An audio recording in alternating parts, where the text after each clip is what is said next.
and this kills me, one of the most basic defenses is the most effective, and that's honeypots.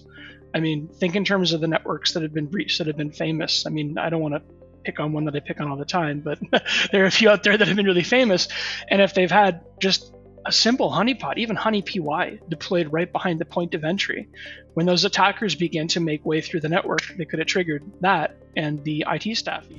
That was part of a conversation that we had with Adriel Desautels and Noah Tongate. Now, I know I get excited about guests on this podcast a lot, but I'm really serious when I say that this is a very special episode. Adriel and Noah are top of their game penetration testers, and they come with them so much stories and knowledge about hacking and how to break into systems that I really feel like this episode should probably have some kind of disclaimer. So here it is. Don't do anything nefarious or dumb with the information that you hear on this podcast. That out of the way, I want to introduce who's going to be our guest on the podcast today. Adriel Desautels may be a name that you're even familiar with. And that's because he's been on many documentaries, contributed to many articles, and been on many news publications. Adriel is the founder and CTO of Netragard, which is a top-tier penetration testing that's really founded on the promise of delivering realistic and high-quality penetration testing. Now, Adriel has so many qualifications that I could really spend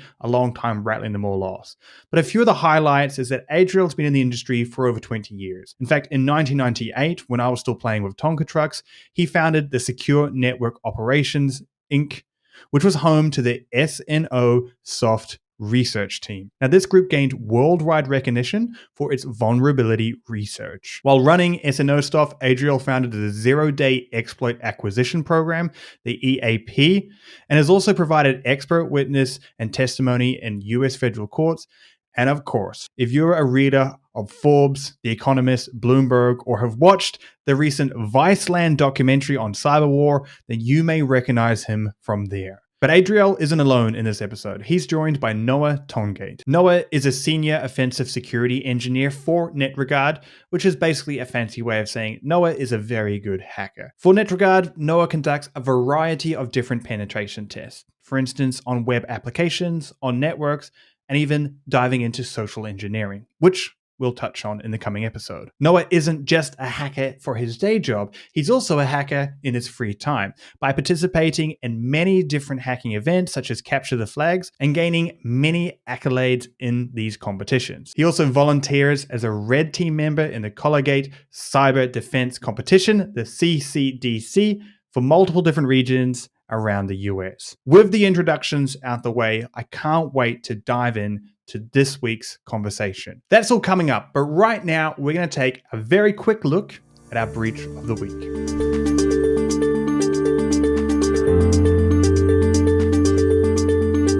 This week is interesting because this week we're looking at Twitter. Twitter's internal source code was leaked publicly through one of their employees, potentially an ex-employee, but also some evidence to say that it's a current employee. And this is interesting, not because it posed a massive security risk to Twitter, but it reminds us of the security risk that our source code needs to be considered. Source code very frequently contains secrets. When Twitch's source code was leaked, it had over 6,000 credentials inside it. We saw a similar story when Samsung's source code got leaked. And that's just the tip of the iceberg. NVIDIA, Microsoft, Rockstar Gaming were about a few companies that last year had their source code accessed by malicious actors. So what makes the Twitter source code story a little bit different? Well, this time it wasn't threat actors that attacked Twitter to leak their source code. This time the leak came from within. A new GitHub user that created an account on January 3rd called Free Speech Enthusiast, clearly a reference to Elon Musk's free speech stance, created an account on GitHub. From January 4th to March 10th, they were leaking huge amounts of internal source code belonging to Twitter. The prolonged period suggests that perhaps they were still employed or had access to the source code. Now, Twitter recently open sourced a lot of their code concerning their algorithm. So why is this a concern? Well, it goes to show that we need to stop considering source code as a locked asset. attackers know that this is very easy to gain access to. And also hacking groups like Laxis just pay employees to grant them access to networks and code repositories. Why? Because it's known that these contain lots of that sensitive information. Twitter made a request to GitHub to take their source code down through the proper means, and are also pursuing legal action to force GitHub to reveal who this person was. Now, personally, I hope that that doesn't happen, but it does illustrate a point. As organizations, we need to make sure that we consider our source code an open asset. Even if we put it behind internal systems and behind authentication, we need to understand that there's a risk that this will be exposed. And the best way to prevent that risk is to make sure that no sensitive information is hiding in there for attackers, because developers have become a predominant target for attackers. Speaking of those attackers, we're now going to dive into our main conversation with Adriel and Noah and exactly how attackers operate to gain access to your infrastructure. So today's topic, we're going to be talking about ransomware, but we're going to be talking about ransomware and kind of how it's changed over the last decade. So this is something that both our guests has experience in. So with that said, let's get straight into it. I want to start by kind of getting everyone onto the same page here. I guess most people are probably familiar with ransomware, but what's a kind of quick high-level overview of it? Adriel, I'll direct this to you first. What's a high-level overview of what ransomware is and what we're talking about today? Ransomware is a unique piece of software that's used to encrypt data on select systems after those systems have been identified by the attacker. So an attacker will first find their way or make their way into the infrastructure using different methods, using different technology, identify the endpoints, and then upload, download, whatever it might be, the ransomware, to encrypt. And the idea is attackers will say, hey, we have your data, it's encrypted. If you want access to it, pay us. So it's extortion, and we will decrypt it. Of course, there's no guarantee that if you pay, it's going to be decrypted, and chances are they've already exfiltrated all of your data. So I think, Noah, you can probably give a bit of a deeper view into that. Yeah, absolutely. I think Adriel kind of provided a good overview. I think that ransomware essentially is just type of malware that encrypts the user's data on the system, and usually they'll ask for a ransom or some kind of payment via cryptocurrencies. More so nowadays, we're seeing a lot of ransomware kind of going into just siphoning the data off the system. So maybe there might be like a part two to the ransomware of maybe an operator has to hop onto the computer and then maybe leverage that data on the system, or maybe even pivot within the network, and then gather more data from that and kind of use it as blackmail or anything like that. Right. So it's evolved a little bit in there. So ransomware today, when I guess when I first started learning about ransomware, it was kind of like these, I'm going to say self-propelling viruses, which would get on and automatically lock something and move it on. Well, that's not really the current state of ransomware right now, is it? Right. And unfortunately, the way that I perceive it anyways, it seems that we're still marketing proverbial solutions as things that will stop this self-propagating malware. I don't feel like there's enough discussion around, or maybe even understanding around, exactly what you said. It's if you have ransomware that's been deployed in your infrastructure, it's most likely because the threat actor has already breached your infrastructure, maintained a foothold, and they've been in there for a while, and they probably already exfiltrated your data. So by the time you end up getting that ransomware notice, your infrastructure is already in a pretty deep state of compromise. Historically, way back when, in my idea of time anyways, ransomware was the kind of thing where you might receive an email from, automatically have your system encrypted, and then you could pay it, and you may or may not get your desktop files or whatever else might be attached. And I think that there was sort of an interesting thing that began to happen when ransomware began to encrypt not only the desktops but also the attached file systems, because then the business impact became more and more and more prevalent. And of course, that's how things sort of evolved into today. I think, Noah, you could probably give a pretty good rundown on really the methods of breach on this stuff, since that's one of your fortes. Yeah, so I think you kind of hit the nail on the head essentially. kind of feeding off what I said before, like we were saying that essentially that malware operators are pretty much conducting what we like to call nowadays is a penetration test or maybe even a red team engagement.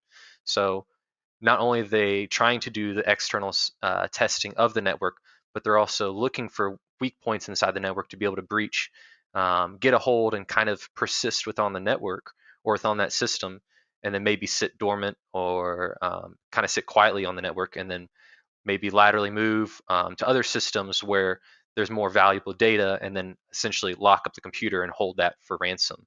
Um, and possibly even use that data for other means, such as blackmail or even kind of targeting what the companies fear the most. So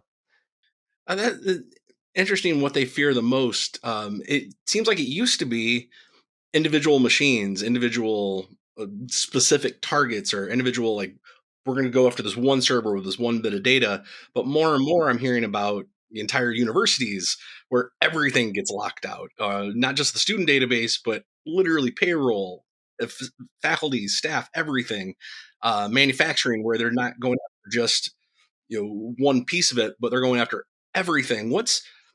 Can you talk a little bit about that evolution we've seen, and really what's driving that? Is it just it's a bigger money pot that they're going after, or technical sophistication? What's the driver here? I think, at least from my perspective, I know that I believe CryptoLocker was the very start of kind of the ransomware boom in the industry, and that was around 2013. Um, but I think that it was not only just the money portion of it, of collecting, going after these larger organizations, but also the success rate that CryptoLocker had back in 2013. And really, due to that, it's kind of made other threat actors want to hop on the same boat as them and go after these larger targets in general. I think another interesting point that it's not really covered in a lot of blogs and things like that, is that now we're seeing that a lot of these ransomware groups are kind of feeding off the fear of these companies, because they'll have their fear of the data being publicly posted and public opinion kind of hindering the company, maybe hindering their market value.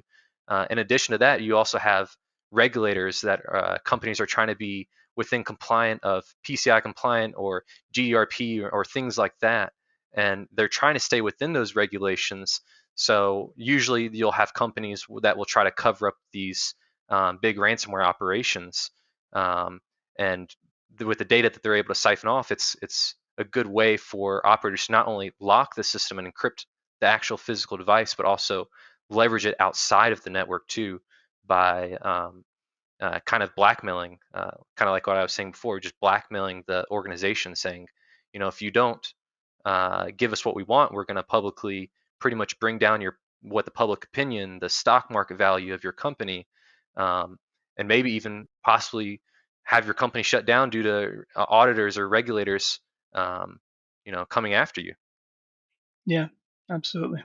An important artifact too that I don't think we hear talked about a lot with the data that gets stolen is whether or not you pay, the chances of the data being monetized is fairly high. And one of the ways they monetize that data is by selling access to the infrastructure. So you'll find that businesses that have been ransomed and paid are sort of put in a hot list for other threat actors, or even the same threat actors that might come back again later. They'll maintain access using all kinds of interesting, the Trojans, malware bots that they deploy as they're making their way into deploying the ransomware software. And then, of course, if they do happen to exfiltrate anything along the lines of, really sensitive trade secrets or something along those lines, they'll monetize that too. So you might say, hey, I'm going to pay the ransom, and maybe or maybe not get access to your data back. But if your data has already been stolen, I think that the payment of the ransom should be the least of the concern. But it still seems to be taking priority. Do we pay? Do we not pay? I say don't pay because your data has already been had, and you're going to be contending with that, and the damages realized by that for quite a while. Yeah. Okay. Let's get into the what to do section now. If you're an you're on team don't pay, which I totally understand. But what can you do? Like, can you do anything once someone's come into your systems? You've had a deep compromise. They've ransomed you. They're blackmailing you. all of the fun stuff we've just been talking about. What can you do as a business? Do you have any options? No, I was going to kind of add a portion to what Adriel was saying a little bit. I think when it comes to really paying, I know that there's a lot of agencies like the CIA and FBI that have publicly come out and have said, don't ever pay the ransom. And there are cases, and it's sad to say that there is times when you might have to pay the ransom. You might have companies that, or smaller companies that are targeted, and in order to keep this company afloat, they're going to have to get their data back, whether they like to pay the ransom or not. And really it really just varies on the company itself, in my opinion. If you have a large organization, it's kind of expected that they have backup solutions, or kind of other prevention methods in place like EDR and things like that. But really what it comes down to is kind of knowing the context of the company and deciding really, does it fit to pay the ransom or not? So Yeah, and I'd say you asked what can you do, and this is going to sound a bit self-serving, but it's what you can do.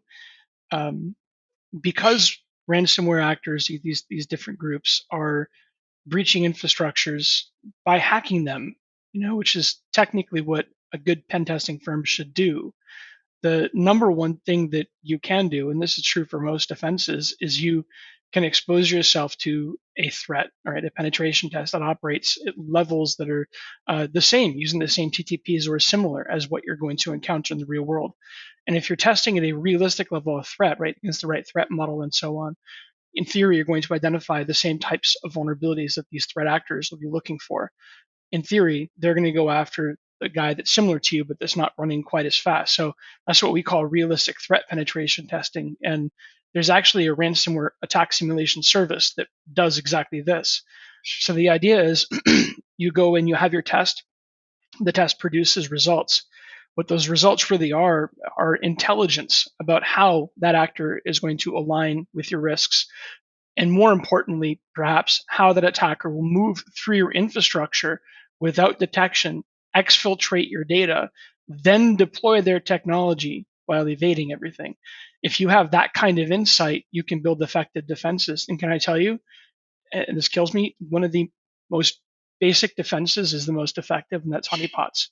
I mean, think in terms of the networks that have been breached, that have been famous. I mean, I don't want to pick on one that I pick on all the time, but there are a few out there that have been really famous. And if they've had just a simple honeypot, even honeypy deployed right behind the point of entry, when those attackers began to make way through the network, they could have triggered that. And the IT staff even would have said, hey, our web server running Apache struts shouldn't be, running the scans across the infrastructure. We should go shut it down before something significant happens. Yeah. For the listeners that may not understand, what is honeypy? How would that have stopped, or how would that have alerted you to an attacker in your infrastructure? All right. So imagine you have a computer system. This is what honeypy is in theory. Imagine you have a computer system that sits on an infrastructure and it does nothing. It serves no business purpose. Under no circumstance should anybody ever try to connect to it. But if you were breaching the infrastructure and you saw the system, perhaps it might look interesting to you. Oh, it's an old version of Windows, an old version of Linux, whatever it might be.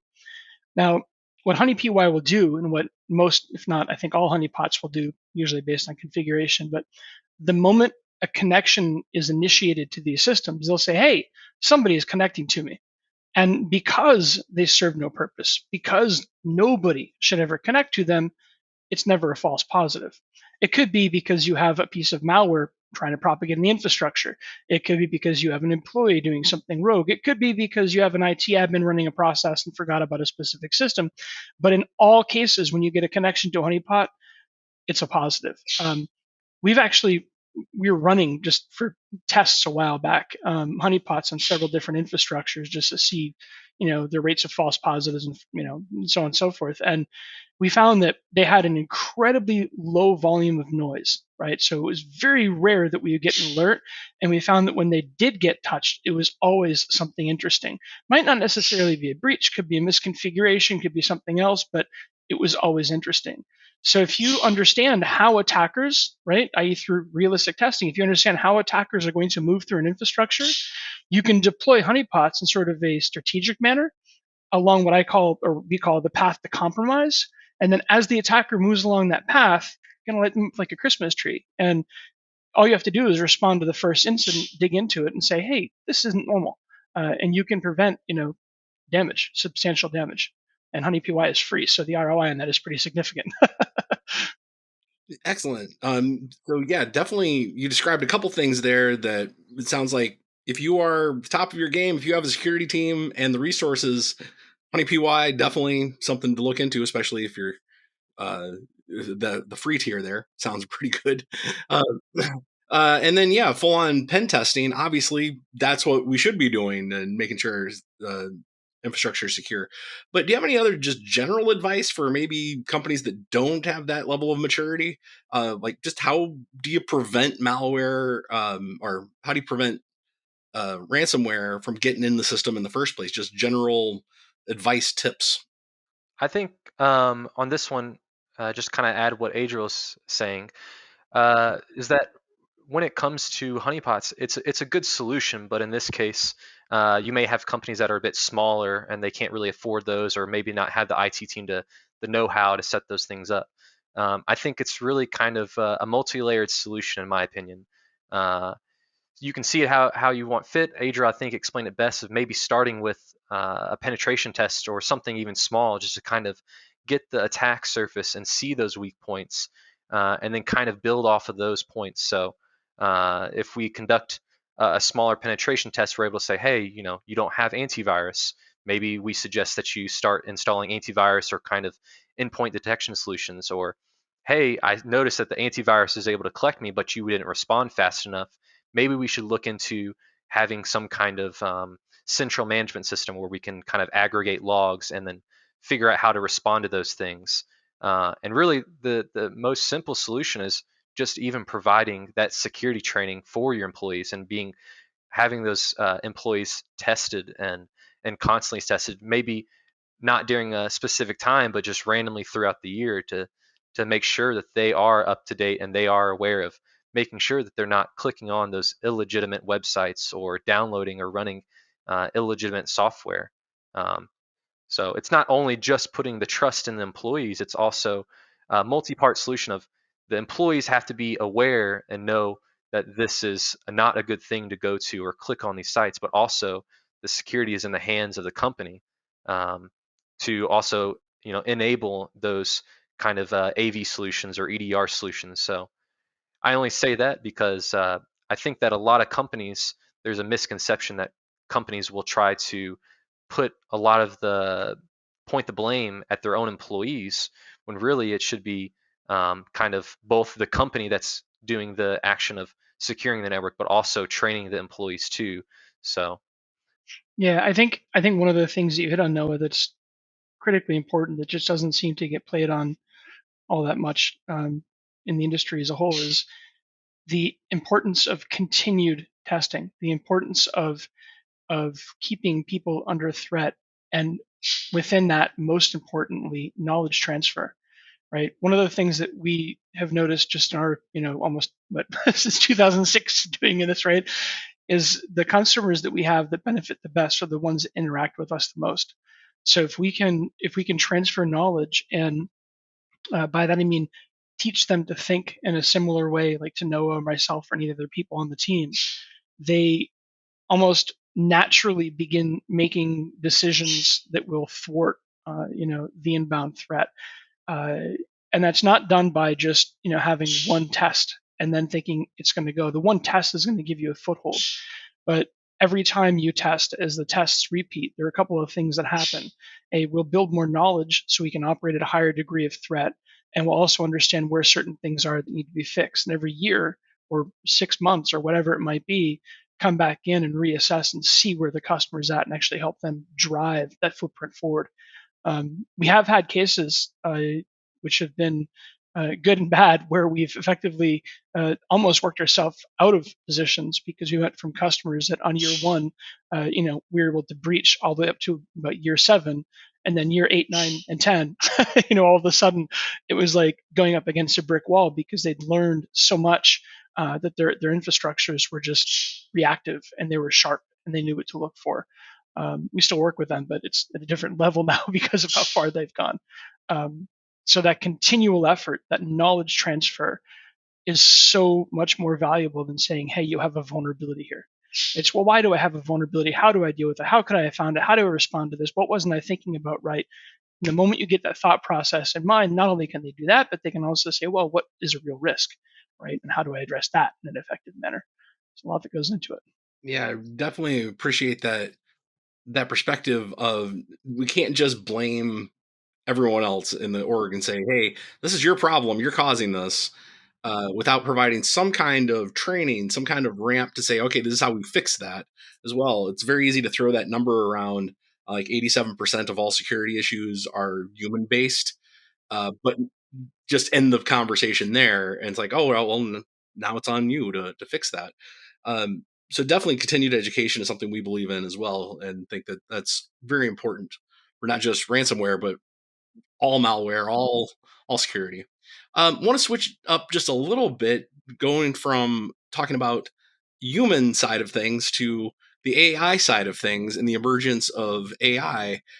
Here recently, we've seen a lot about, or heard a lot about, Chat GPT. How are these things factoring in, if they are at all? Have we seen anything on the horizon of how this is affecting the ransomware game? Yeah. Honestly, I think it's kind of an interesting question because there has been a lot of hype around platforms, or these AI platforms in general, just kind of like Chat GPT. Um, but in my opinion, I've played a little bit around with them, and I've asked them, hey, can you write a malware that can encrypt a file or encrypt an entire directory, or maybe even just snippets to kind of piece together things, and it does a half decent job, but it's nowhere near the level of sophistication, essentially, of what we'll see in these advanced adversaries. So I don't think really, at least from the AI perspective, something that we really have to worry about, at least right now. Maybe in a few years when it gets a little bit more perfected and more, I guess, down to a T, then it might be a little bit more of a concern. But for now, I think that we're not really too concerned with it with AI. Yeah, I have to agree. I think it doesn't have enough really high quality sample sets to learn from to be able to do anything mind blowing. But I agree. I think in a few years, the landscape might be very different. Yeah, it's really interesting because it does run on the sample set, so it would need to it would need to be able to have access to a lot of high quality malware to be able to reproduce it. I think probably, but what I think it might do is lower the barrier to entry for someone wanting to do something malicious, something simply malicious, right? So it might, okay, so Chat GTP isn't going to be able to hack Google when you write a command into it, but it may produce some malware, something that you can send in an email, to do something minor, which is interesting. I don't know, the whole AI the AI side of things is scaring me. I spent an hour running code the other day and kept getting an error, and I plugged it into ChatGPT and it gave me a solution, and I was like, oh god, we're done for. I have a close friend that focuses on AI safety, not security, but safety, and a lot of the concerns that he's had are coming to fruition, which is really unfortunate.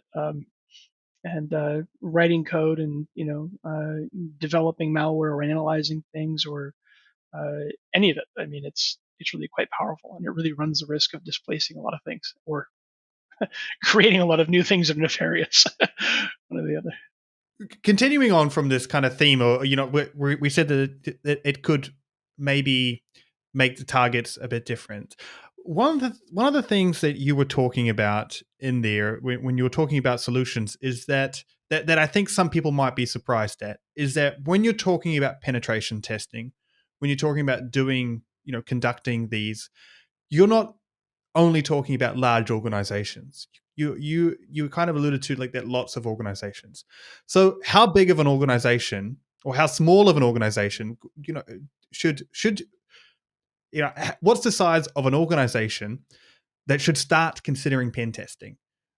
How big should they be, and what can they expect if they go down this path?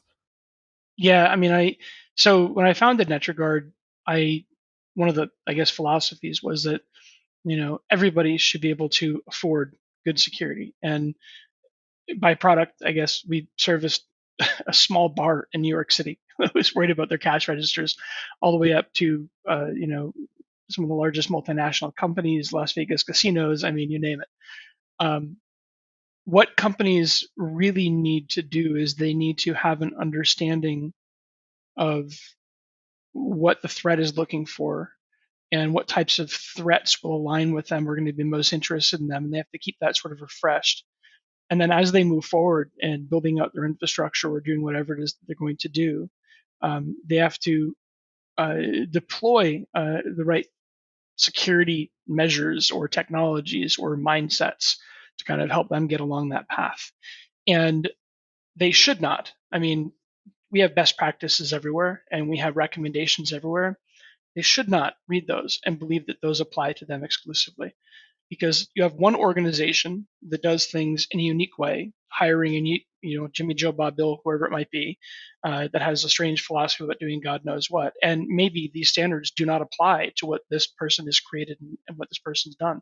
So from day one, they have to understand what it is that they've done, how it's unique, and really kind of keep that security up front. If they work that way, if they kind of grow their infrastructure that way with security at the front of their mind, they'll be able to do it, I believe, anyways, if it's done right, in an efficient and an effective way. It doesn't have to cost an arm and a leg, right? Not if it's done right. I hope that kind of answered the question. It sounded kind of convoluted, but I hope that sort of answered the question. And larger companies, when they're looking at, I guess, building a security posture, they might have to take some steps back because they might have made or I guess implemented certain technologies or began to believe in certain philosophies, and then just through testing they realize these things aren't effective. And we've seen that. And ironically, going back to, I guess, something I kind of said or alluded to before, a lot of times when they step back, the solutions they step into follow that keep it simple, stupid mindset, right? They're able to deploy solutions that are just almost surprisingly simple and extremely effective. So it goes back to know your enemy from day one. Don't make assumptions, and work with a firm that will charge you based on what the work is that they have to do, not based on something else, right? So if you're small, you'll be charged one thing. It's affordable. If you're large, you might be charged something else, but it's still affordable. And what about so this will make sense, and I think a lot of the audience, will be coming from tech organizations, startups, maybe large tech companies. Now this will all make sense, but is it just tech companies? Let me rephrase tech company. Is it just kind of software houses that should be doing penetration testing? You mentioned a bar that you did some pen testing for. So, if there's someone that's kind of not in this world, that's saying, hey, this is interesting, but it's not for me. I used to be a building architect. I have stories about when certain people had, their week's worth of work ransomed. Who are we talking about? What organization should be getting pen tests done? I think realistically everybody, but it should be at a level of threat that's consistent with reality, right? And that's going to change. I mean, look at what's going on with healthcare and hospitals and high schools. I mean, education, right, versus what was happening 10 years ago.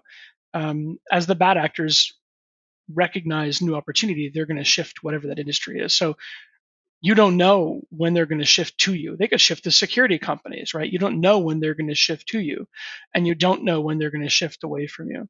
When you go into this type of thing, you need to any kind of business is what I mean. Doesn't matter what kind of infrastructure organization you're running. When you have one and you have people behind it, you really should be doing penetration testing that is consistent with reality. And what I mean by that is most pen tests, even today, I mean, they're like they were in 2004 when PCI came out, right? It's a vulnerability scan that gets vetted by a person.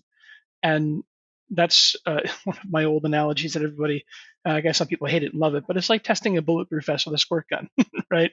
You need to you need to make sure that you don't do that. You need to make sure that you keep it consistent with what's going to happen in reality and drive that forward. But like you said, I mean, you were doing architect work, or somebody encrypts all your files or steals your files. It's a hard time. It's the same thing across the board. I mean, education, healthcare, it doesn't matter. Manufacturing, construction, it's all. Yeah, definitely. I think it's so important to keep spreading the message of our cybersecurity awareness and training for everyone. So thanks for coming on the show today.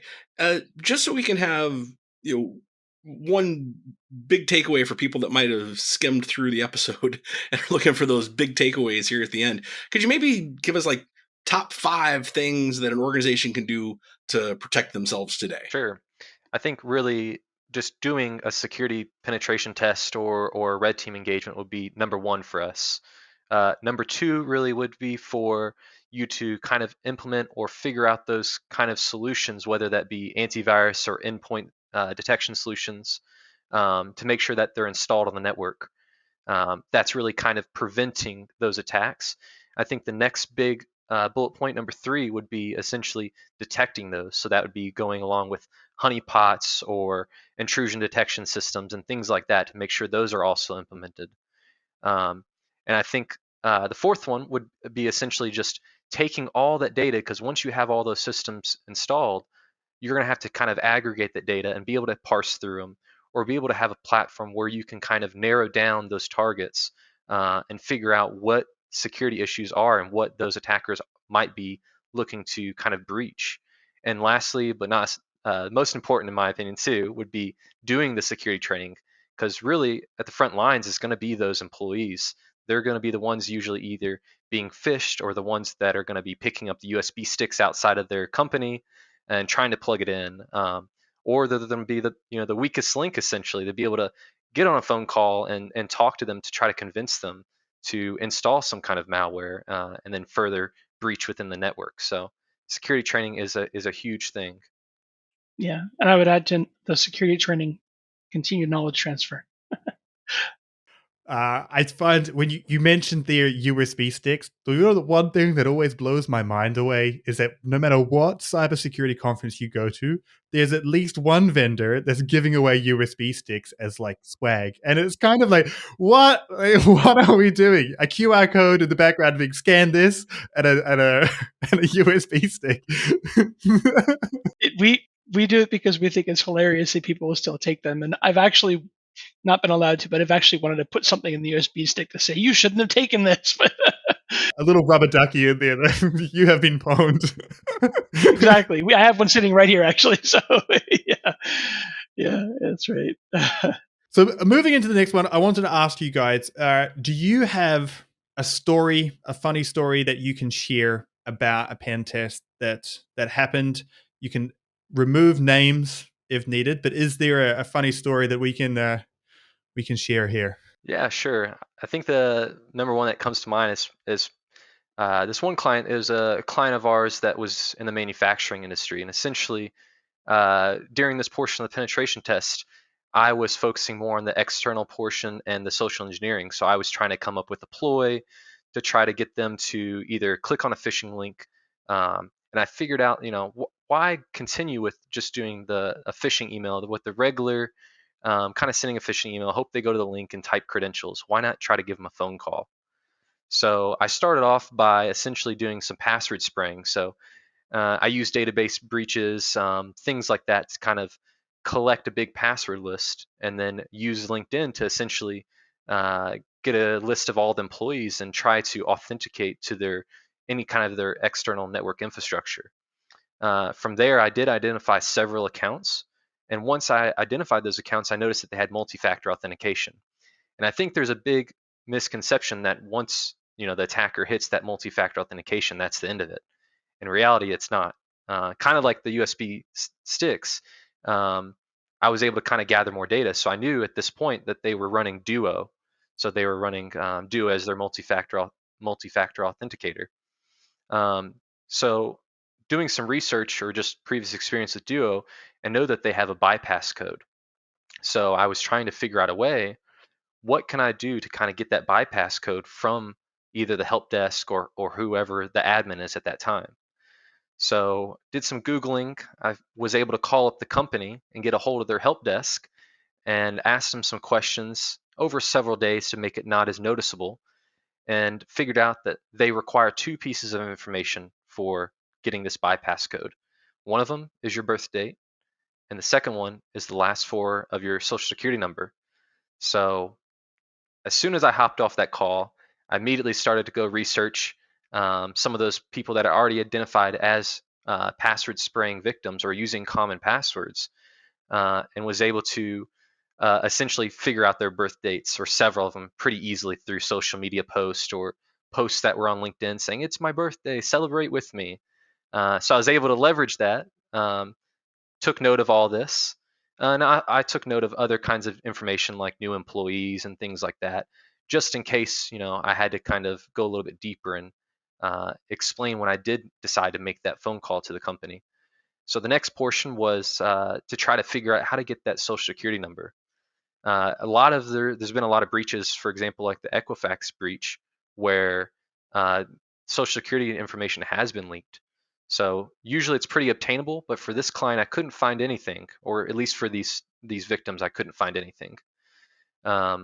So my next step essentially was to take all the data that I've gathered and to make a phone call directly to these people that I've already identified with weak passwords and that I've already identified with their birth date. So I went ahead and called one of the victims. They had a phone right there on their desk. So it was a direct line directly at their desk. I called them and impersonated IT and asked them, I wanted to first build some rapport with the client. So I said, "Hey," I provided a real IT help desk person's name after getting that from LinkedIn, and then was able to essentially build some rapport by saying, "This is your boss is John Smith, correct?" And they said, "Yes, it is." Your title is this. Is this correct? And then try to kind of build that rapport with the client, or the victim, so they can kind of trust me. And then once they trusted me, I asked them for the data that was the most important, which was the social security number. So the very end of the call, when I was trying to vish this client, I said, "Well, I just need to confirm some last bit of data. Can you please confirm the last four of your social security number?" And they happily provided it to me. So I was able to essentially gather all the data that I needed without even sending a phishing email. So there was no hard evidence for the organization to essentially attribute to me, other than one phone call to one employee. So once I got that, what was really interesting was they had a Citrix gateway that was running externally, and that was also had multi-factor. So I used that to essentially log into their Citrix gateway.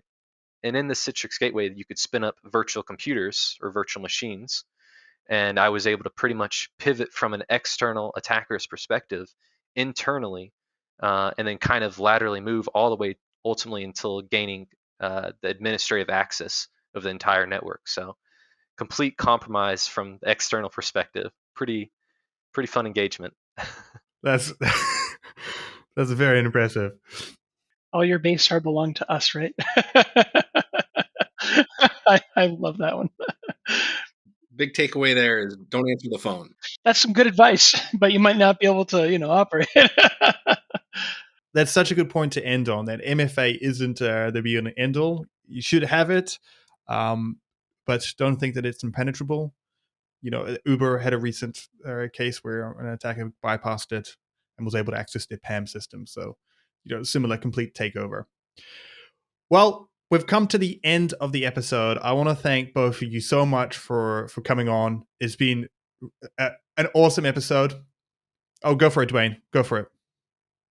I have one last thing. This is something I heard at a conference recently. I want to know if you guys had heard this as well. How did the hacker get away from the FBI? They ransomware.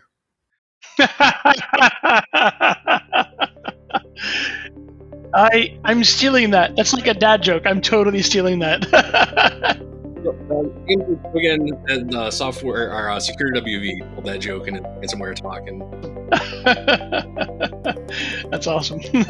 Well, I want to thank you both for coming on the podcast. It's been an awesome episode. There's lots of takeaways. And I do hope that one day you will join us again and share some more stories. So thank you both for coming on. We appreciate it.